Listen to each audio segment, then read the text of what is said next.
Untamani adalah channel pendidikan uang kuno agar mempermudah yang berminat mempelajari uang kuno. Video kali ini tentang penjelasan uang revolusi daerah Aceh yang bergambar Soekarno, pecahan Rp5 tahun 1948, atau di kalangan numismatik penggemar uang kuno disebut sebagai orida. Narasi di video ini adalah artikel yang dikarang oleh sahabat saya Pak Uno, sekaligus sebagai penyusun katalog uang kertas yang sangat dikenal dengan nama Katalog Uang Nusantara, seperti terlihat di layar. Mari kita mulai membahas uang kertas revolusi Aceh Rp5 Soekarno. Ada rupa, ada harga. Pepatah itu berlaku pula di bidang yang kita tekuni.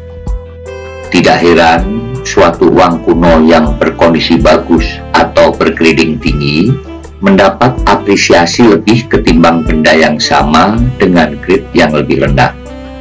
Ini wajar.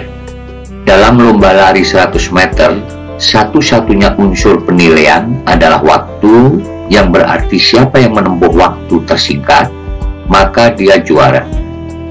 Dalam lomba loncat tinggi, loncat jangkit, dan lempar martil, angka terbesar adalah pemenangnya.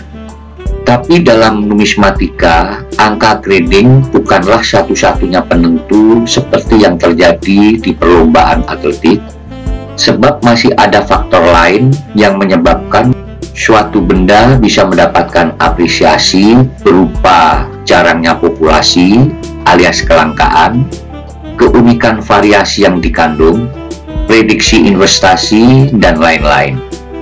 Oleh sebab itu, saya tidak henti merasa takjub memperlihatkan animo rekan-rekan dalam memperebutkan item umum yang gampang dijumpai berupa brut atau ribuan lembar, namun selembarnya dihargai berkali lipat ketimbang harga brut hanya karena lembar tersebut mendapat grading 69, padahal angka 60 hingga 68 masih bertebaran.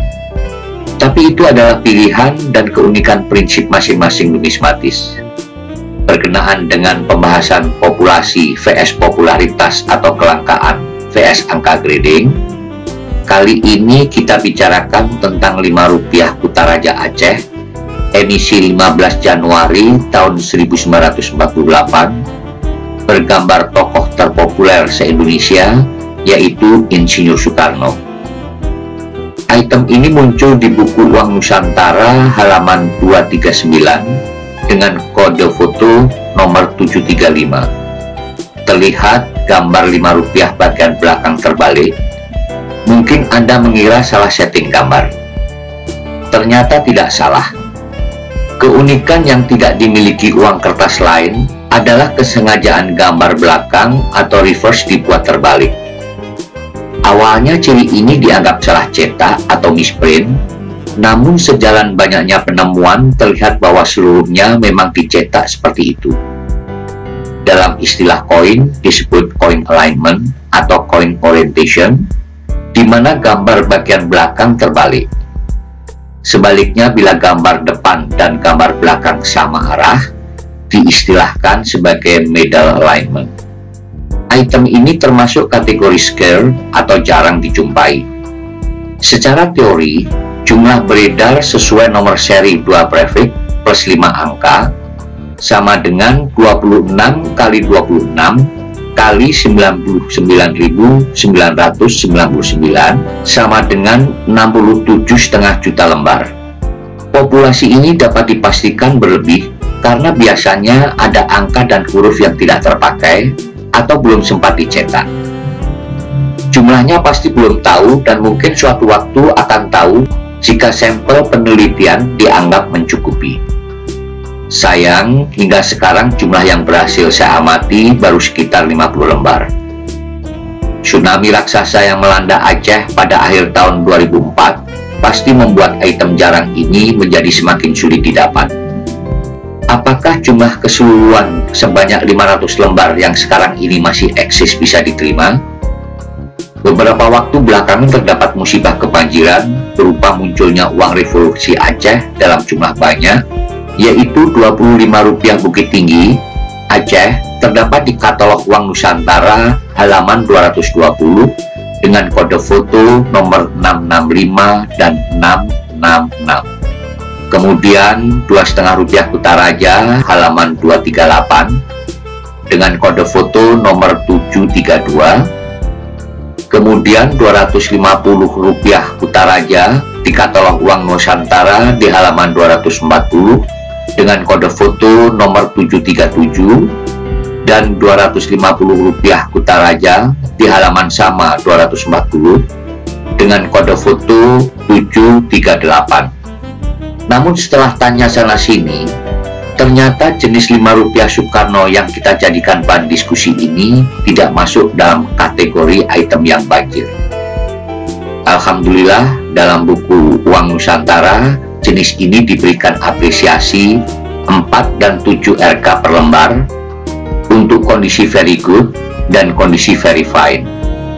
Seandainya benar cuma eksis sebanyak 500 lembar, maka harga 0,7 RK untuk kondisi pool sebenarnya masih tergolong sangat murah. Seandainya saja uang revolusi ini milik negara kuat numismatiknya, alangkah dahsyat apresiasi yang bakal diterima bagi item dengan populasi sekecil itu. Sayang, uang ini milik wilayah Aceh Indonesia yang belum banyak diberi perhatian oleh numismatis lokal, maka jadilah angka 0,7 RK sebagai suatu kewajaran. Yang lain bahkan melirik pun tidak sempat. Kita sering mengiri, kenapa si A kaya, kenapa si B punya. Lantas menganggap kekalahan akibat didolimi pihak lain. Kita lupa berintrospeksi bahwa orang lain punya karena mereka sudah lebih siap ketimbang kita yang cuma duduk santai berleha-leha. Mereka telah memulai, sementara kita masih tidur. Mereka bekerja juga selagi kita bekerja. Mereka bekerja sementara kita sudah beristirahat. Itu saja kuncinya. Kita sebagai orang Indonesia tidak suka uang revolusi. Oke, tapi jangan salahkan ada orang lain yang menyimpan dan suatu saat kita akan meminta padanya. Demikian penjelasan uang kertas Rp5 tahun 1948 Aceh. Semoga bermanfaat. Terima kasih.